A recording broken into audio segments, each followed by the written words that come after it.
science, specifically meteorology and climatology, his passion. Now, what I have not told you is that at age 3, Bryan was diagnosed with autism. He has never let that deter him from accomplishing anything that he set out to.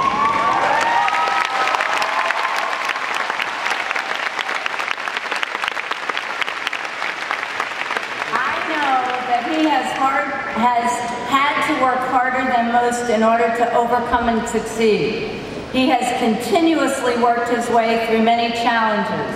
Bryan has never given up. What incredible drive that is.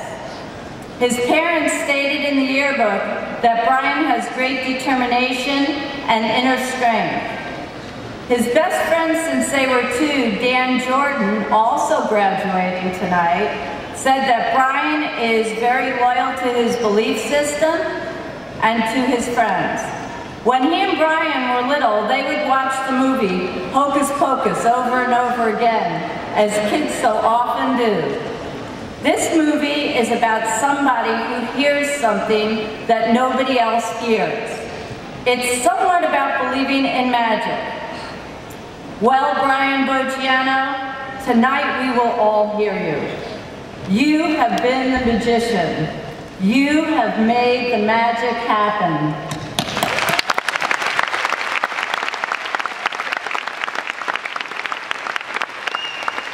Bryan would not let something that could have been a disability ever disable him. Bryan's coach, Gary Boyer, when asked about Bryan, said, "This young man is not walking towards, but is running to a future filled with success." At this time, it is my pleasure and once again my honor to introduce you to a young man who has inspired me and is truly one of my heroes.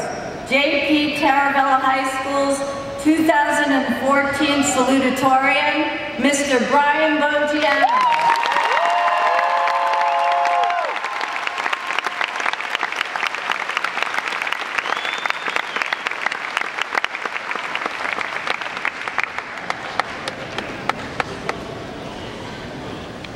Thank you, Ms. McCall. I would like to thank everyone at JP Taravella, including Ms. Gaver, the awesomest guidance counselor in the world, Ms. Barreras, and Mr. Sarah for making this achievement possible. None of this would have been possible without you. Seeing me on stage, one would assume that I was always an overachiever. However, this was not always true. As Ms. McCall stated, when I was 3 years old, I was diagnosed with autism, a social and developmental disability resulting in poor, critical, verbal, nonverbal, and social skills. I was diagnosed when extensive research on autism was just beginning. After my diagnosis, I went to children's therapy in Coral Springs so I could receive the attention that I needed. From age 2 to 6, I was at children's therapy 6 days a week with my mom and sister. So my only play dates during this time were children's therapy appointments. During all of this, my dad was working very hard to support my family financially, and I cannot thank my family enough for their sacrifices. I went to the Dan Marino Center in Weston weekly, and thanks to the contributions that Dan Marino made to the autism research in South Florida, I improved. While it was unknown whether therapy would fully help, I was enrolled in Maplewood Elementary's PLACE program, a preschool learning environment that catered to children with developmental disabilities such as myself. 2 years later, I started kindergarten on an individualized education plan, or an IEP, which is a form assigned to kids with disabilities. And when I started first grade, I no longer needed it. Despite the growing research surrounding autism, social acceptance towards autism is still unsatisfactory. According to CNN, over 46% of autistic kids have been bullied. After 5th grade, I was bullied because I was perceived as different. I am different, not only because I have autism, but also because I'm stronger than most people. This bullying made me realize that people of all, and I repeat, all backgrounds should be accepted and given love. This bullying also helped me become a stronger person.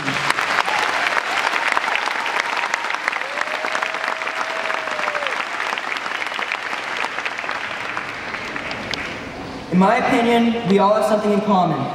We are all different, so we should all accept each other. In my opinion, it is easier to be open to diversity than to promote prejudice and intolerance. Throughout high school, I defied the odds even further by becoming co-captain and #1 runner on cross country. I worked very hard, often running up to 70 miles a week. This all paid off because I completed a half marathon in less than 1 hour, 40 minutes, which is about 7 minutes, 30 seconds per mile, and those of you in Hope know how hard that is. And I got an honorable mention for the all-county cross-country team. Besides the glory, running is also a major stress reliever for me. My favorite teacher throughout all of high school was Miss McCallum.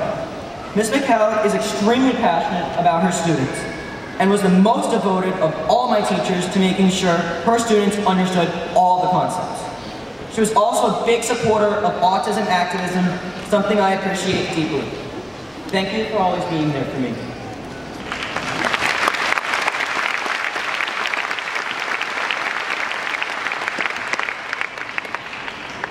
Even though I was very stressed with my workload, there were so many people that supported me and continue to support me. I want to thank my #1 fan, my mom.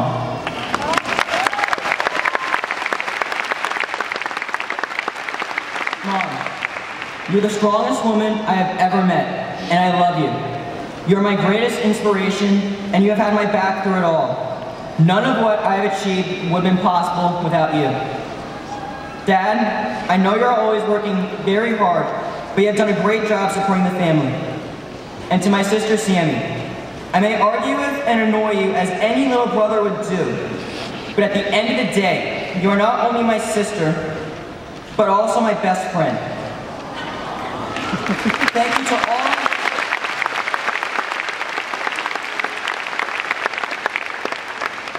Thank you to all my friends who stuck by me in the darkest of times as well.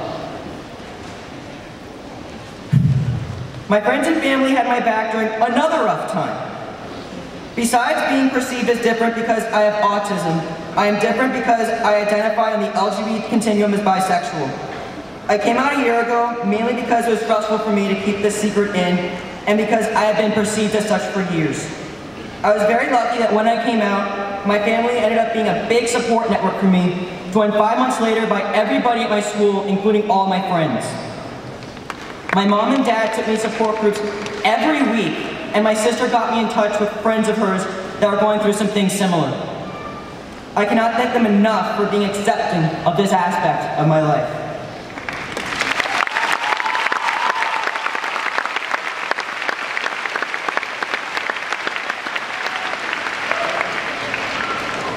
As we become adults, it is our job to establish a world which is open to diversity and where nobody is afraid to be themselves.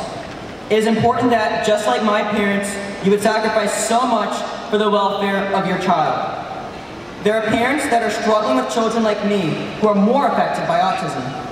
My aunt and uncle have a child like this. This is the same for people struggling with their orientations. I know it is very hard to struggle internally with this, but you must remain strong. You are loved. People care about you.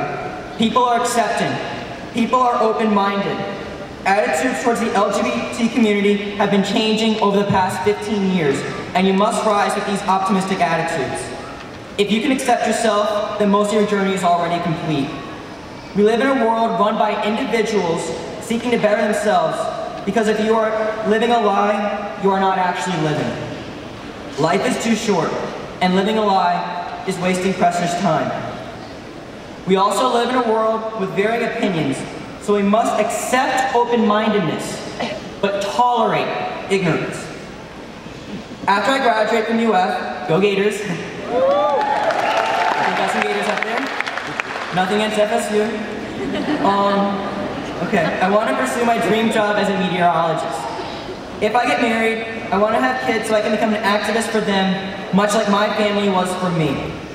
I want to thank my family again for all their hard work, because without 18 years of support, I may have not been as motivated to work as hard as everybody else graduating today.